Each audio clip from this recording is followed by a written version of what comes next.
A 12-year-old boy became an unintended shooting victim Friday night when he and his father were caught in gunfire in Cleveland. 5 teenagers were outside one stop liquor and beverage when still unknown suspects opened fire at them, according to the Cleveland Police Department. Sergeant Jennifer Chacha, a police spokeswoman, said the boy and his father were inside a beauty supply store next door, owned by the father, when they heard gunshots and went out to see what was happening. The boy was shot in the torso and died.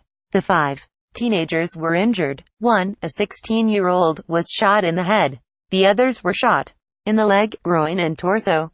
The 12-year-old boy's father was not injured. The shooting happened about 7:30 p.m.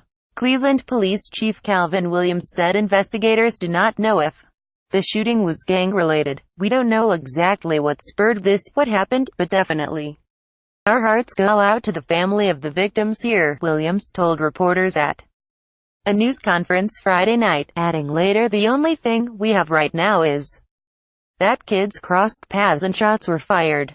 Police believe the suspects are also juveniles." Williams said, "No arrests have been made." The Cuyahoga County Medical Examiner's Office identified the boy as Abdul Latif Bashiti, the Cleveland Plain dealer reported. His death shocked a family that was just hosting relatives from out of town for Thanksgiving a day earlier. Friends of the family told the Plain dealer that Abdul was helping his father at the store the night he was killed. The Washington Post was unable to reach the boy's immediate family Saturday, but his aunt, Rayshawn Bashiti, described Abdul as someone who loved sports and enjoyed playing with his family and cousins in an interview with the Cleveland Plain dealer. Bashiti said he liked to go to the store to spend time with his father. "He was just one of the most lovable kids you'd ever meet," Muhammad Mater, Abdul's father's friend, told the paper. The boy's death came as Cleveland continues to see a growing number of homicides in recent years. Last month, a 51-year-old man's death became the city's 100th homicide this year.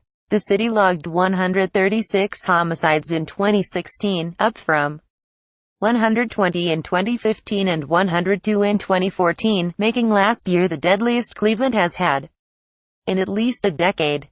The city found itself at the center of nationwide protests against police brutality in 2014, when a white police officer shot and killed Tamir Rice, a 12-year-old African-American boy. A grand jury in 2015 declined to bring criminal charges against former Cleveland police officer Timothy Lohman. The police department fired Lohman earlier this year after an investigation concluded that he withheld details of his past employment.